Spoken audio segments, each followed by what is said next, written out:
Hello, I'm Beth Britton. I support Dementia Community with their communications work. Welcome and thank you for joining us for our February webinar. Before we get into the topic for today, I wanted to briefly explain a bit more about Dementia Community. Dementia Community is a charitable community benefit society, a membership cooperative that provides learning and networking opportunities for the dementia care community. Dementia Community's core purpose is to connect and empower the dementia care community. Dementia Community's vision is of a world where all people in the dementia care community are informed, empowered, and purposeful. And we are actively engaged in co-producing changes that improve everyone's experience of dementia in care and in wider society. Community members own a £1 community share in Dementia Community, and membership is open to everyone. So if you aren't already a member, do join us. There are both benefits and opportunities for all of our members. My colleague Beth Lang will put a link in the chat that will take you to our membership page, or please do scan the QR code. If you're having any difficulties in joining Dementia Community, please do message Beth Lang or myself and we'll aim to help. Anyone who is familiar with the work of the former National Dementia Action Alliance, you can think of Dementia Community a little bit in that sense. We are aiming to bring everyone together as part of the wider dementia care community. So, on to the topic of today's webinar, which is non-pharmacological prescribing in a care home liaison service. I will introduce you to our speakers shortly, but just some brief housekeeping first. We are recording this webinar, so if you don't want your face on the recording, please turn your camera off. Please use the chat for your questions, and there will be an opportunity to use the chat as well during the presentation from our speakers today. We will have a Q&A and discussion at the end of the presentation, and we'll be keeping an eye on the chat. We hope to have some live participation too, so if you'd like to ask your question, do raise your hand at the end and we can bring you in live and in person. Afterwards, Beth Lang will email you with the slides. The recording will also go onto our YouTube channel, which is the Journal of Dementia Care, so do look out for that. Finally, we also send you a feedback form afterwards, and we'd be really grateful if you could fill that in. That just helps us to learn and improve with what we offer. So let's get started. I am delighted to welcome our speakers for today, Joanna Marshall, who is a consultant clinical psychologist, and Susannah Thwaites, an advanced clinical practitioner and occupational therapist. Joanna and Susannah, welcome, and over to you. Thank you. Thank you. Hello, everybody, and thank you very much for inviting us to present this webinar. I'll just share my screen. Right. It's just saying one participant can share at a time. Oh, that just means Beth needs to hand over the sharing to you. Oh, no, I'm just sorry.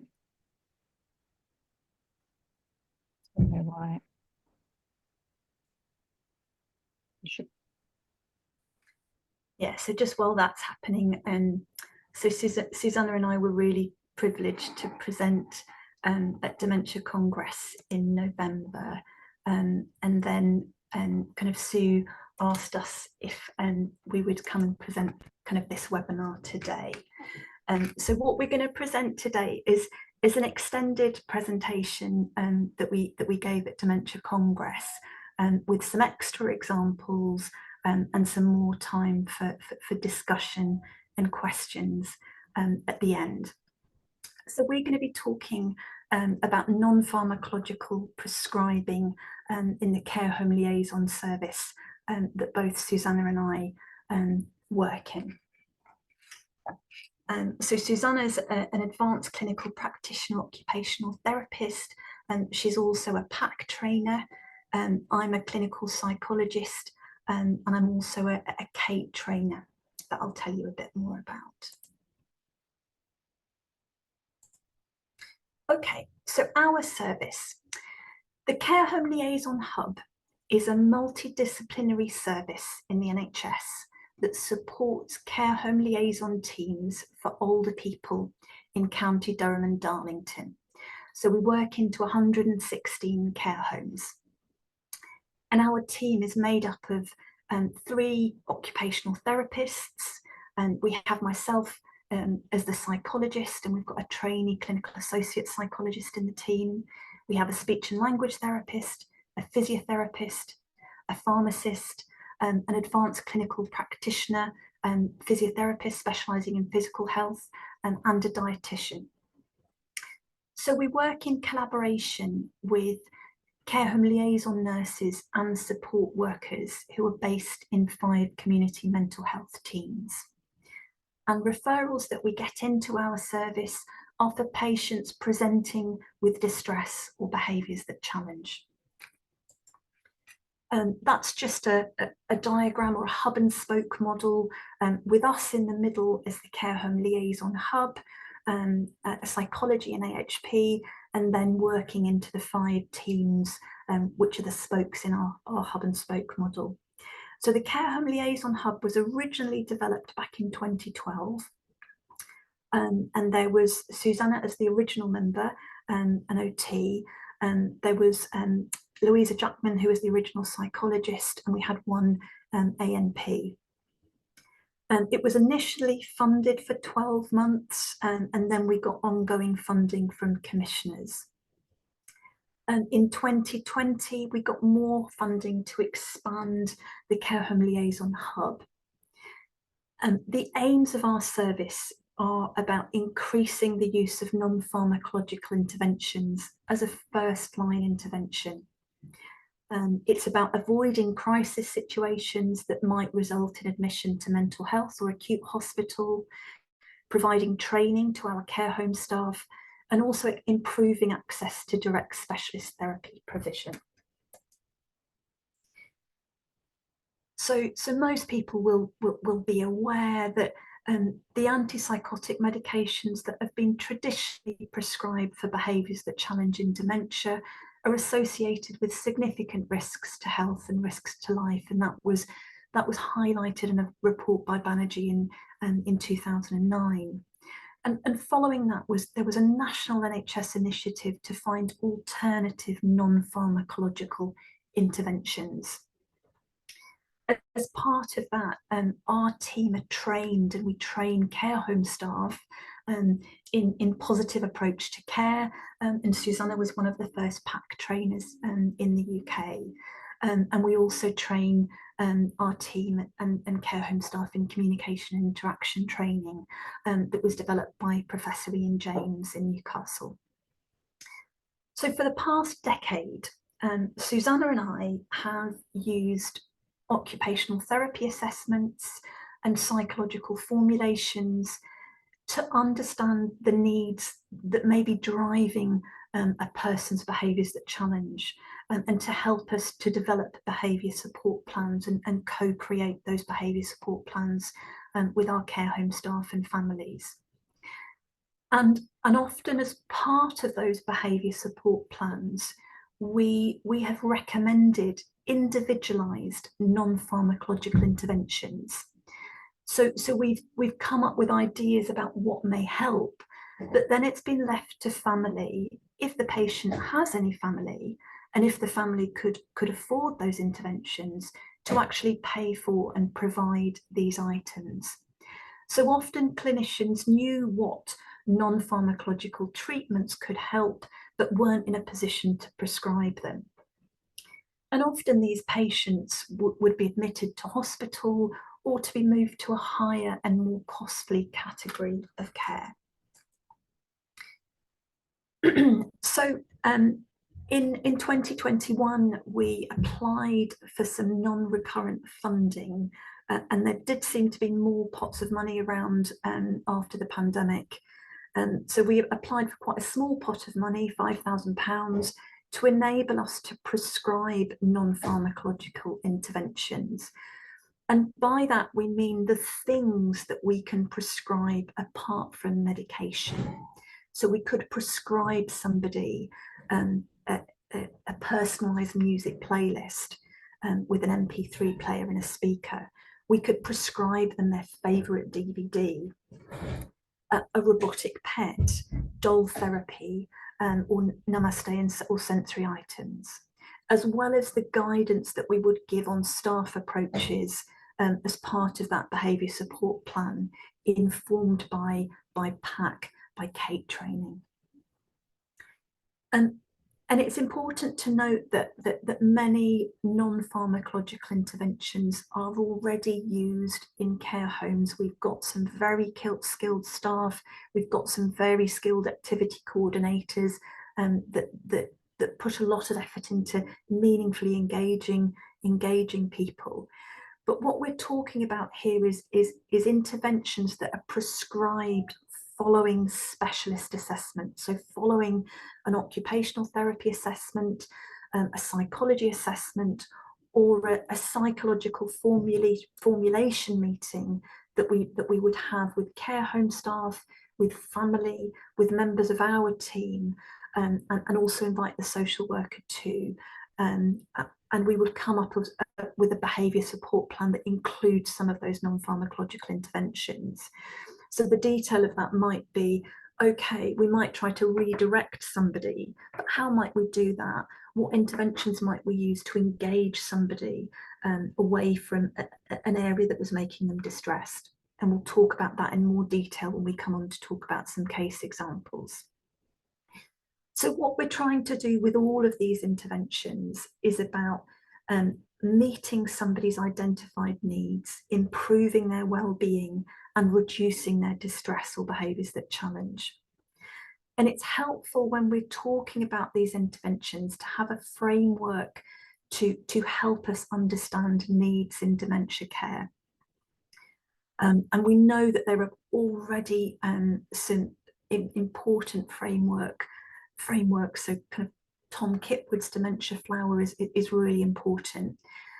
Ian James has done some work developing a needs model to help us guide interventions. And this needs model kind of integrates the Dementia Flower with also Maslow's hierarchy of needs. We're just going to kind of watch a short animation from the Kate training program that explains a little bit about that framework.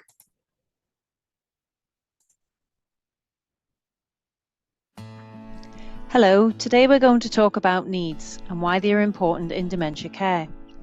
Every human has a number of physical and psychological needs which must be met in order to maintain a good sense of well-being. When these needs are not met, we experience feelings of discomfort or distress.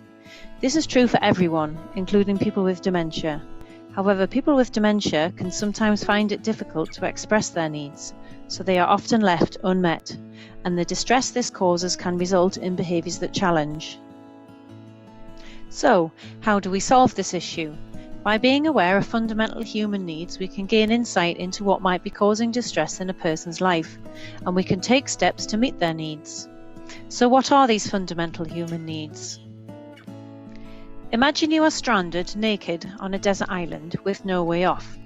You're allowed to bring 8 items with you to make your time on the island more bearable. What 8 things would you bring? Okay, I'm just going to pause that briefly and just get you to think about, if you were stranded naked on a desert island, what 8 things might you bring with you? I think Beth, you said the best way of doing this was to pop it in the chat. Yeah, absolutely. If everybody wants to put their thoughts in the chat, I will read them out because I think Joanna and Susannah can't see the chat. We've got a few little technical gremlins. So if you want to pop your ideas in the chat, and then I will read them out.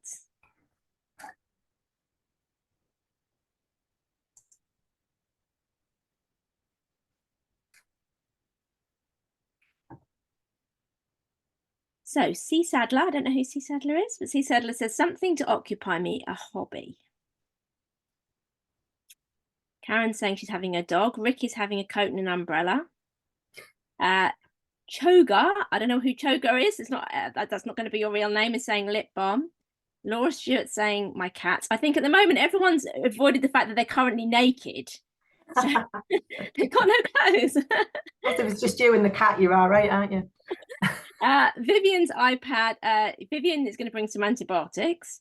Claire's going to bring something to keep her warm, some clothes. Aileen is saying some clothes. Lucy's saying some trainers. Karen's saying some sun cream. C. Sadler again is saying something to eat. Aileen is saying cake. Molly Briggs is saying hair straighteners and clothes. I knew a Molly Briggs. I'm wondering if that's the same Molly Briggs I knew that is on this today. Matt Tyler is saying water. Karen is saying music. Anybody else? We've got an eclectic mix. Yeah, Kirsty, she wants a interesting. friend. A friend, that's a good one. I was going to say, are these the ones you normally get, or is it you getting a good mix? What you would expect? Yeah, no, it's interesting. It's interesting the things people think about, and I think hopefully that should explain it a little bit when we talk a bit more about the needs model. I remember doing this exercise once and I thought, right, okay, well, I'll take my husband because then he can build me some shelter. But he'll need some tools. Yes. Okie doke. I'll let the rest of this animation kind of play, and then it may explain a little bit about what that exercise was helping us to understand. Now keep these items in mind as we go through the 8 fundamental needs and see where your items might fit in. The first need is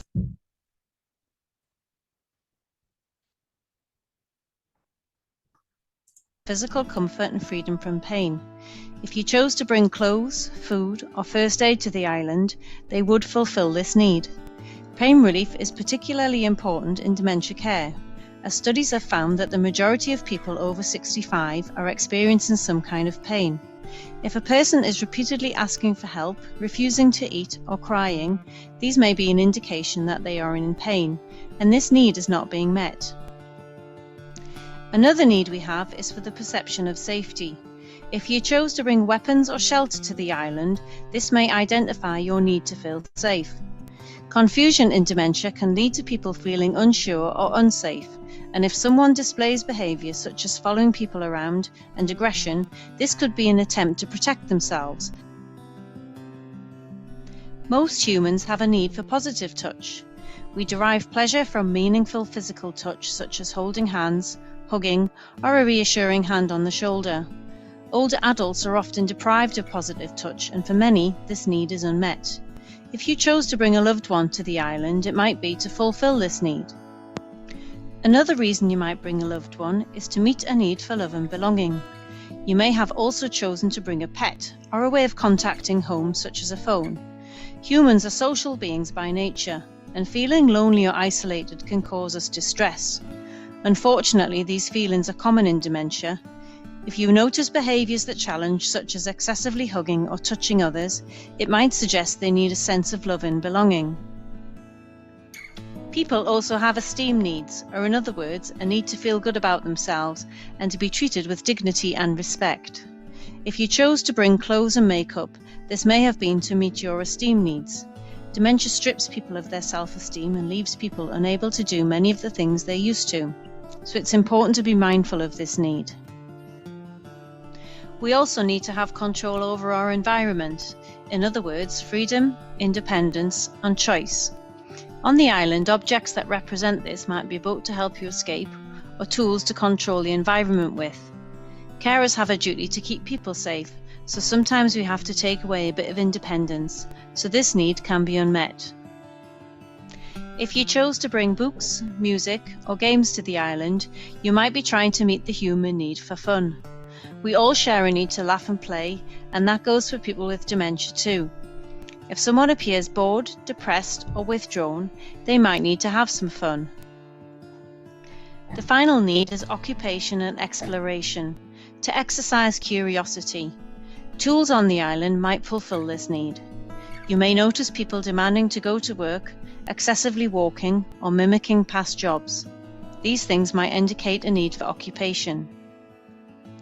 So these are the 8 fundamental needs: physical comfort and freedom from pain, perception of safety, positive touch, love and belonging, esteem needs, control over the environment and possessions, fun, and occupation and exploration. Try and be mindful of these needs when someone you care for is distressed, and see what you can do to meet them. Thanks for watching. We hope you found this video useful.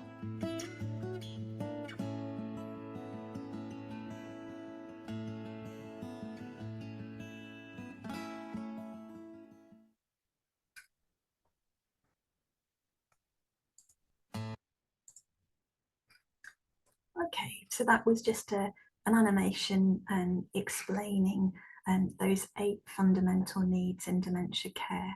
That is available on YouTube, so it'll be in this webinar, but it's also kind of on YouTube.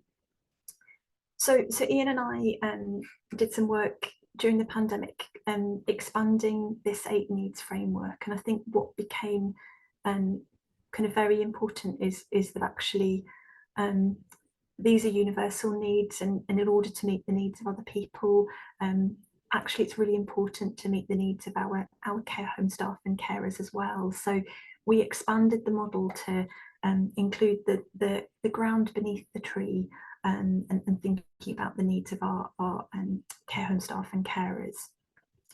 So the 8 needs framework incorporates Kitwood's flower, Maslow's hierarchy of needs, and it helps us to think about how our non-pharmacological interventions might meet the needs of the person living with dementia, and also helps us to think about the needs of our staff and carers.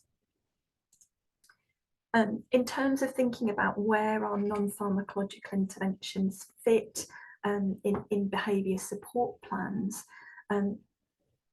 the non-pharmacological interventions are around improving and maintaining well-being. So anything that that care home staff do every day to improve and maintain somebody's well-being, keeps somebody in that state of well-being.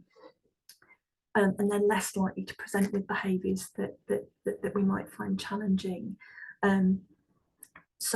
So we would also use those interventions for reducing distress, for comforting somebody, for distracting them, for re-engaging them, and also about reducing the likelihood of behaviours that challenge. So I'm going to talk to you about a couple of case studies. These were the same 2 case studies that I talked about at Dementia Congress, and then Susannah's going to talk about some other new case examples. Just to say that we will be showing videos as part of these case studies, and we do have consent from family members to share the videos. So the first lady, I'll call Mary, is an 86-year-old lady with a mixed Alzheimer's and vascular dementia, who was presenting as very distressed. She was wandering the unit and asking to go home to see her deceased parents. She wouldn't sit down long enough to eat, and she was losing weight. And anything the care home staff tried around verbal reassurance or distraction were not effective with this lady. She continued to wander around the unit, continued to be very distressed. So we met with her son. Prior to moving to the care home, she was cared for at home by her son. And what he said is that he would regularly play her a particular song that reminded her of her parents and had a soothing effect. I think she believed a particular song her dad had written. So we provided her with a personalised music playlist, including this song. And when this song was played, there was an instant change in her presentation when the song began to play. She went from being very distressed 1 minute to appearing facially bright, smiling, beginning to tap her foot and move her body side to side and sing along.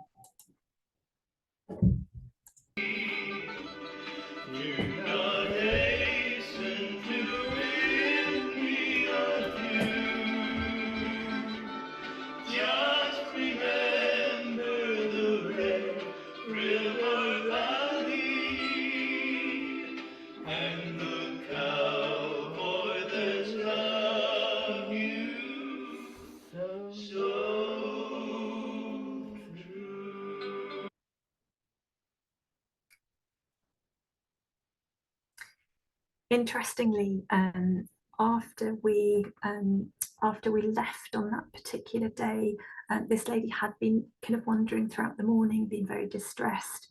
After we'd spent the time listening to her playlist, she actually went and sat in the dining room and had something to eat for the first time in a little while. So the care home thought that was a really, really helpful effect that that intervention had had. Okay, I'll talk to you about another lady that we'll call Jane.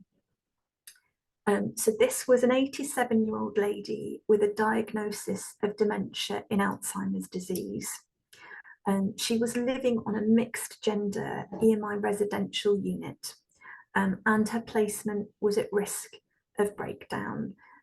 She was in a care home very close to where her family were living, and they visited her very frequently, and they were very keen to maintain her placement. But the care home were really struggling to manage, particularly kind of sexually inappropriate behaviour towards male residents. What would happen is that when there was a male resident who moved in onto the unit, this lady would kind of misidentify that male resident as her late husband, again, and they were engaging in kind of sexual relationship that neither of them were able to consent to. We found out during the formulation meeting with family, the family shared that their mum had never liked being on her own. She'd always liked male company, and she'd been married 3 times. So after the death of her first 2 husbands, she'd remarried. And she'd been widowed recently for the 3rd time. The family also told us that she always loved dogs, and she'd had several golden retrievers that she treated like her children. In fact, the family said that she treated her dogs better than her children. So we provided this lady with a robotic dog. We left it with her for a week for assessment, and she adopted it. She kept it in her bedroom, on her bedside table, next to her bed. The care home staff said that she absolutely loves it. She takes it everywhere with her, and the family said that it was lovely to see her talking to the pet. There was another new male resident that moved onto the unit, and the lady didn't make advances towards him in a way that she had done previously.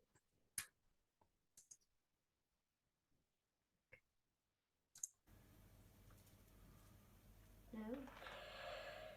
Oh, is asleep? Oh, well, let him sleep, Julia. Are you ready, Runaway? Oh,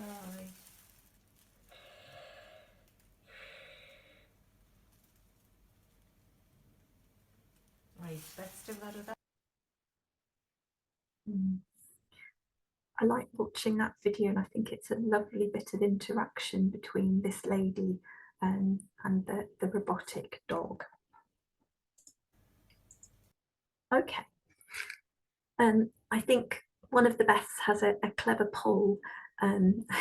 So what I'd like you to just think about is, from the 2 case examples that we've just heard about, have a think about which needs these non-pharmacological interventions could be meeting, and it could be more than one.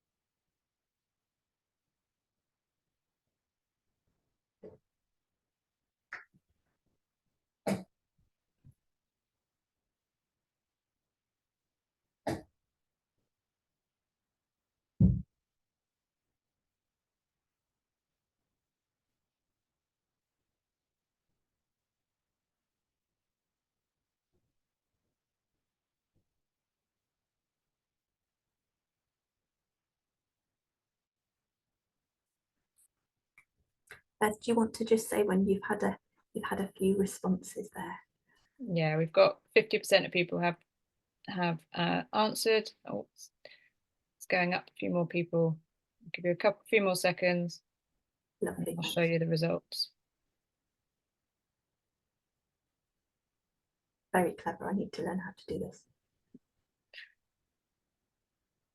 There we go. So 75 people have completed it. I will share the results on the screen.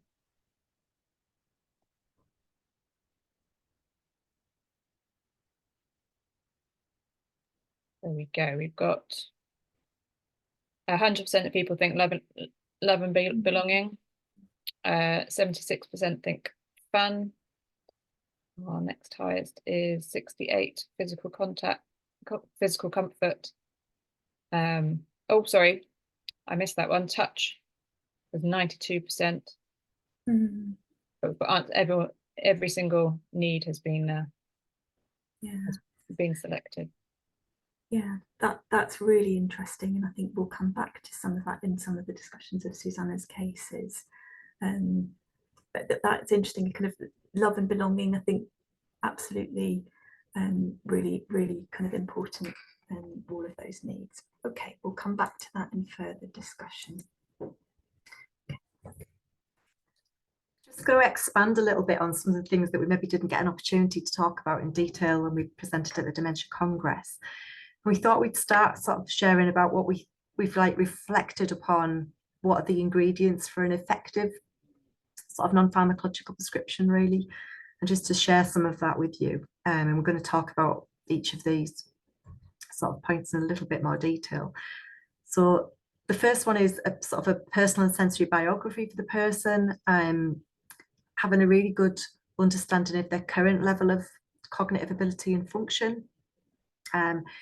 Joanna's just talked about identifying the needs that are most relevant to the current presentation.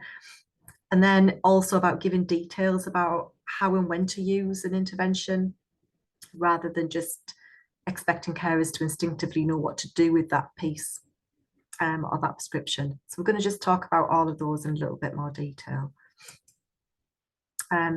So the personal and sensory biography, what we do in our team is we've developed a process of having, as part of the assessment, we sit down with a close friend or a family member to get a detailed personal history and sensory biography. And this work was developed in our sort of service anyway. It was part of some wider Namaste work that was going on. And it was developed with staff and family carers on one of our inpatient units. But it's become a crucial part of the process that we use in our team in the Care Home Liaison Hub. And it's been really helpful in selecting interventions that fit with a person's past roles, with their interests, with their past sensory preferences. What we've noticed is it can be time consuming, and it does add an extra step into our assessment process, but it's really been worth it in the long run, because it really gets to the essence of what makes a person them. So what makes them them is how we usually describe it to family members. And the examples there are just, I'm sure you can think of lots yourselves, but for example, knowing that a certain piece of music might, conjure a distressing thought for someone. So we might need to know that that's something to not include, to avoid. Or it might be the opposite, that a particular smell or taste is associated with really lovely memories of a very dear grandmother who really did make them feel safe and secure in their childhood.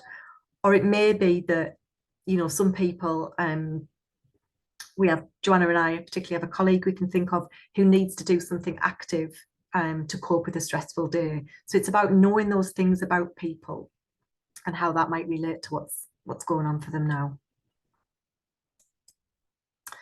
So the next thing is about really having a good understanding of that current level of cognitive function for the person. The occupational therapists in our team have been using for quite a lot of years the Allen cognitive levels to pinpoint someone's individual cognitive abilities. And all of the staff in our team, and obviously we share this through our positive approach to care training with care home staff as well, they all have knowledge of T.E.W.V. Snow's GEMS which is a model that is derived from the Allen cognitive levels. And it helps us to understand what are a person's limitations, but more crucially, what are their abilities as well. And we know that an intervention is much more likely to sort of hit the spot if it's graded to or fits with the person's current abilities. We know that a person's more likely to reject an object like a robotic pet or a doll or something if it doesn't fit with where they are at that point in time, because they might say it feels childish. We know that somebody might disengage from sort of a craft activity or trying to get them involved in a work-like activity if there's too many steps in that thing we're trying to get them to do, or if they don't no longer recognise the objects involved. It's not going to be a helpful or a meaningful thing to get them engaged to. It's just going to highlight the things they've lost, the things that are no longer able to do. Or the other example is they might become distressed if they can't process lots of sensory information at once. So we need to know where the person is so we can pitch it at the right level. And of course, we've already seen that gorgeous example with Mary with our playlist for life. And we know that music does span the ability, all levels of ability, and it meets such a variety of needs depending on how it's used. So I think it's no coincidence, and we've probably got a slide later on with some of the figures, but I think, you know, the playlist for life and music-based interventions are sort of our most commonly prescribed intervention for that reason. Joanna's already mentioned this at length, and you've had a go at your poll.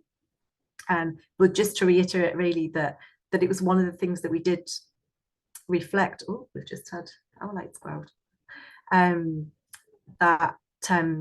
Really getting a handle on what person's needs might be driving this presentation or what might be expressed here is really helpful. And what we found is if an intervention can meet more than one of those needs, it's more likely to be successful. This is really jumping ahead because I think one of the case studies I'm going to share with you is this really. But for example, if the person's got an attachment need and a need for sort of deep pressure, sort of calm and sensory input, then a hug is going to meet both of those needs. And that might be more successful, and we would select that over maybe sort of a doll, which might only meet the attachment need, for example. So it all comes together. The prescription itself, Joanna's already mentioned about our sort of psychological formulations and our positive behaviour support plans, or behaviour support plans we call them. We try to give them in a very simple sort of one-page format, but give specific details of how and when to use an intervention. The challenge we've had is when we've been trying to sort of seek out sort of recurrent funding for this project, you know, some people have remarked to us, well, we could just buy a lot of dolls, we could buy a lot of robotic pets, we could put a lot of music players into care homes for people to use. And Joanna's already mentioned, but this is linked to some very specialist intervention and assessment. And we've put sort of the step care model there. And, you know, would anyone ever suggest that we just, you know, use a stock room in a care home to pop lots of common sort of medications there and expect the staff to know who to give it to, at what time to give it, what dose, who might have what contraindications? And I suppose the same can be true for a lot of non-pharmacological interventions. We really need that detailed personal history and to know where the person's at in their abilities to get it right, and then also to know when to use it and how to use it with that person to support them. Again, we would always support those wellbeing items being around to enrich environments and encourage carers to try things out.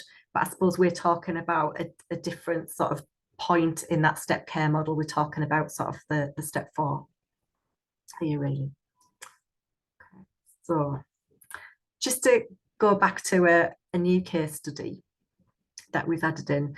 So Jessie was referred to an occupational therapist in our team because she was experiencing a lot of distress on any form of touch, which was making personal care interventions quite difficult, both for Jessie and for staff who were trying to support her. On assessment, she was observed to react with a really strong response to touch, sort of tensing her whole body, grimacing, pushing stuff away. And we even sort of tried, for those of you aware of sort of the hand under hand technique that we use in positive approach to care, and even that wasn't a helpful thing to do. What we did notice, just through sort of trying to engage with Jessie, was that she responded really well when a cushion was placed on her knee and some gentle sort of pressure, deep pressure applied. She seemed to find that a calming thing. And we also observed that she then later sort of hugging the cushion to her. So Jessie's identified needs were that she seemed to have increased sensitivity to touch, particularly hands, feet and mouth genitalia, which we know alerts that fight or flight response from people, where we have the most sensory receptors in our body. She had a need for that deep pressure type touch, which does the opposite to that touch. It provides that calming input, it regulates that response. And we also felt she had a need for attachment, to sort of hold and nurture something when she was hugging the cushion. So Jessie's prescription was a hug. Some of you, if you were at the Dementia Congress, might have seen the lovely presentation about the hug. And this was trialled with Jessie, and you can see it there in the photograph. And it's got slightly weighted limbs that sort of you can see in the photograph there, and kind of go around, and it's very soft. And Jessie absolutely loved it. So when the intervention was evaluated, I've just took a little excerpt from sort of the notes. So I showed Jessie the hug, and after a couple of minutes handed it to her. She took the hug and pulled it close, and she sat holding the hug close with her arms wrapped around it and nestled her face into it, which was lovely. Just a really lovely reaction from somebody who was having that really distressed response before. And then after the hug had been with Jessie for a couple of weeks, we evaluated it with the care home staff. And this is just a little remark from them. They said she's been champion. She loves the hug. She's got it with her most of the day. We've seen a big difference in her presentation. She seems far more settled, but she still becomes distressed during personal care, but it's not as bad as it was previous to the intervention. So we haven't prescribed lots of the hugs, but when they have been really, really successful for some people. So a really helpful one there. And then I want to talk about James. James was referred to our team because he was calling out for long periods across the day and night. When we did the personal and sensory biography with his family, we became aware that he'd had a history of childhood trauma. He and his siblings had witnessed domestic abuse, and they were also sexually abused by a relative. But James was very close to one of his brothers who died a few years ago. When we assessed him, we found that one of the things that was difficult for him was processing lots of sensory information at once. James was no longer able to walk independently, but he couldn't always retain this, and that could be a sense of frustration for him. But he could drink independently, and he loved to talk about the music that he liked as well. He could still do that. One of the things that was also going on at the same time is we knew that his medical history and current sort of presentation was that we thought he could possibly be in pain. He couldn't accurately communicate this, but we did try some pharmacological treatment for pain, and that hadn't been effective. So one of the needs that we identified for James were he needed to feel safe, he needed to feel that relief from pain, and he needed some sensory soothing opportunities that matched with where he was in that sort of cognitive level of ability and what his sensory processing skills were. So James's prescription, what we decided to put in place was sort of a simple Namaste care plan. And for those of you who don't know, but I'm sure a lot of you do, Namaste is around sort of sensory-based comfort care for people with advanced dementia. So this was just a little excerpt from that support plan, behaviour support plan that we gave for James, and it just highlighted that Namaste could be used in a number of different ways. It could be sort of planned mini sessions across the day. It could be as a planned intervention as part of that bedtime routine, or it could just be used in the moment to provide that reassurance and that connection that we needed. And some of the things from that personal and sensory biography that we pulled through that we know he liked were around sort of, we know he liked a warm flannel on his face, he liked to have lotion rubbed into his hands and feet. We got his 10 songs from his playlist for life. He liked to drink very cold water. He liked fruits, and he was also a Newcastle fan. So he said he may enjoy, just in the background, enjoy sort of clips or DVDs of that. And when we went back after about a week or so of this plan being put in place, James was unwell with a chest infection, very sadly. And when I went in, particularly with his playlist for life, he'd just been supported with some personal care, and he was feeling quite weary after that. He was quite upset. And I just sat and we listened to his playlist and rubbed some lotion into his hand. And there was one particular sort of local song that he'd had played at his brother's funeral. And when this song came on, his breathing slowed. He was visibly relaxed. There was no calling out, and he drifted off to sleep shortly after that. And James sadly died a few days after that visit, but the Namaste interventions prescribed sort of helped the care home staff and James feel safe. They made him feel calm, and most importantly, made him feel loved. And we know that there's mounting evidence that Namaste can treat pain. It can soothe and calm, and provides that connection through those very individualized sensory experiences, which all fits with the work that Catherine Mannix has been doing around sort of dying safely. So that was just a couple of case studies we wanted to share with you. I think Joanna's going to talk now about some of our statistics. I won't go into this in too much detail, but we did. So this is not a research study. This is a service evaluation, really, of the clinical work that we were doing. So from October 21 until the end of December in 2022, we prescribed a total of 338 non-pharmacological interventions to 171 patients, and some patients were prescribed more than one intervention because people have more than one need. This wasn't a carefully controlled research study. It was kind of clinical work around meeting somebody's needs and reducing their distress. So 152 of the patients received at least one intervention that was therapeutically beneficial. So sometimes the robotic dog might have not been successful, but actually the music playlist was.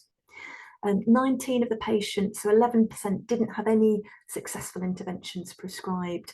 And if they weren't beneficial for the patient, we would just collect them, clean them according to infection prevention and control, and then prescribe them to other patients.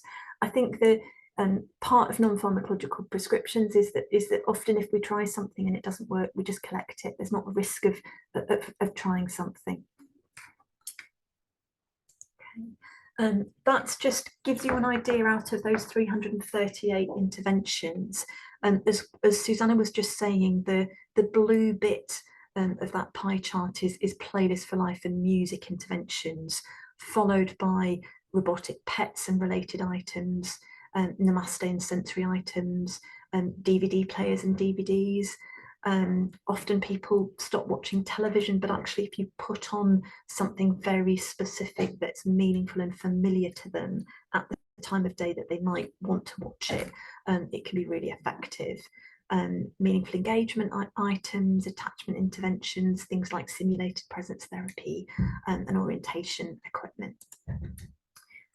So as part of that evaluation, we use some quantitative routine outcome measures, and we use the kind of proxy rated quality of life in dementia, scale and the challenging behaviour scale.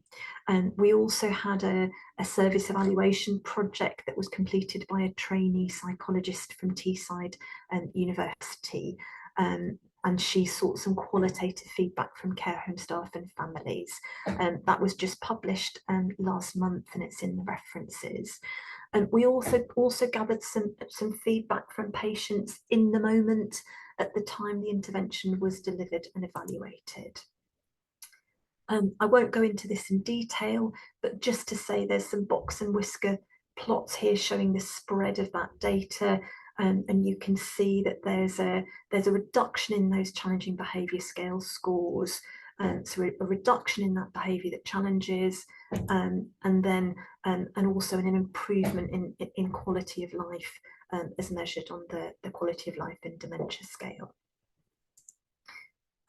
Just some highlights from the family feedback, from the robotic cat. She loves the cat. She was crying last week when I visited. I told her to put the cat on her knee and stroke it, and it made her feel better. She talks to it like it's a proper cat. She finds it easy to keep as it doesn't poo. She likes to stroke the cat and gets comfort from it. You can't take it off her. She calls it Annie or Ellie. The cat's easy enough to operate and use. She'll stroke it, even if it's turned off. Okay. We also got some feedback from care home staff, just kind of picking out that case study one that I talked about. There was that change in the lady's physical presentation when the familiar song was played that reminded her of her father. And just that she was also singing along to the song using the correct words in time with the music, and then she stopped wondering and sat in the dining room and ate her lunch. Again, people that might have not watched TV for years, there was one lady who we provided with some royal DVDs about the royal family and the Queen, and that she really loved watching and that she was happy to do on her own. There was one man who we prescribed 2 robotic dogs to, and we prescribed 2 because he'd had 2 dogs. So if we'd have just prescribed him 1, he would have wondered where the other dog was. Again, some feedback from the patients. One lady said, "This is my favourite to watch. I love them. You've made my day with these dogs." Oh wow, it's excellent. I love it. This song's taken me back to memory bank. This is great music. So some ongoing challenges is that we've had challenges of getting recurrent funding, of purchasing, providing interventions. We got the initial grant, but then that ran out, and we had really positive service evaluation data, but it was a challenge to get recurrent funding, and we had to rely on trust funds, so kind of money donated to our trust by patients and carers. We have had a recent successful bid through the Better Care Fund, but we've had delays in getting this. Other practical barriers, things like NHS systems for ordering electronic items, and getting things in a timely manner. So in order for non-pharmacological interventions to be helpful, they need to be prescribed quickly and delivered promptly.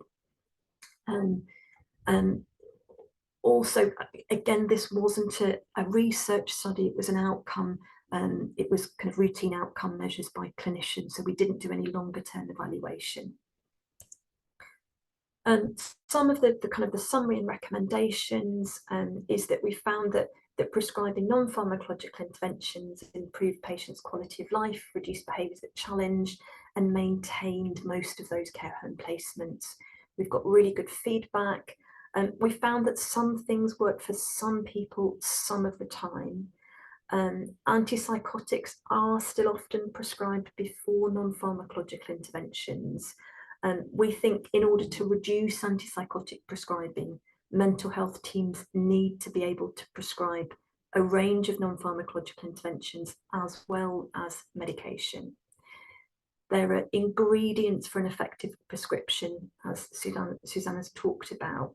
And in summary, we had a very experienced community mental health nurse who said, can I try a robotic dog before I put this patient on an antipsychotic?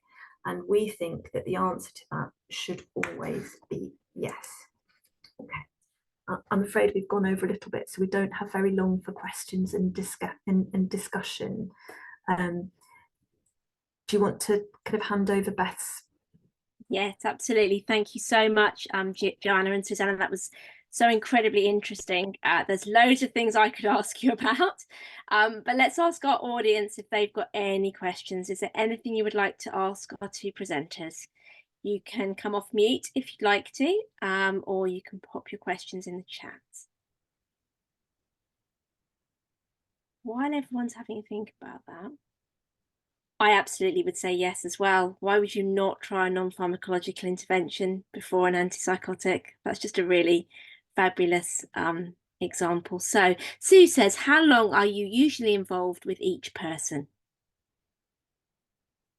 It varies, doesn't it? But I would say probably from start to finish, a couple of months maybe. By the time we've, gathered that sensory and personal biography, got a good assessment of the person, put the plan in place, evaluated it, I would say between sort of 4 and 8 weeks usually. Thank you. And C. Sadler says, how could we incorporate this into a community mental health team? I think what you could do straight away, I think definitely collaborate. I'm not sure what profession you are, but definitely collaborate with other members of the team, particularly the OTs. And if there are any trust funds within the trust and within the team, it may be that if you come up with an intervention that you want to try with a patient, that there are trust funds available, that you'd be able to just buy that, prescribe it to a patient, try it, see if it works. I think the more you can try interventions, demonstrate their effectiveness, and share that with managers, and also kind of collaborate with local authority colleagues. I think the more you can kind of demonstrate that things help and that things maintain placements, then the more likely you are to kind of locally to get support to put some funding bids in. I think that kind of ties in. I'm going to get to Anne's question in a minute, but Molly says, is this sort of prescription only available in certain parts of the UK at the moment? It is at the moment. As far as I'm aware, I think we're the only trust so far that has got this funding and has tried it. I don't know lots about the Better Care Fund, but I doubt it's just County Durham and Darlington. So I think really we want to share this work, we want to get it out there, and we want non-pharmacological prescribing to take off. Absolutely. Anne says, how do you deal with the challenge of staff saying, we don't have the staff for this intervention? I suppose a lot of the things that we prescribe don't take any more time. Supporting somebody with the robotic pet or with the doll, they don't actually take any more time, because you quite often they're taking the time to respond to that person's distress in that moment anyway.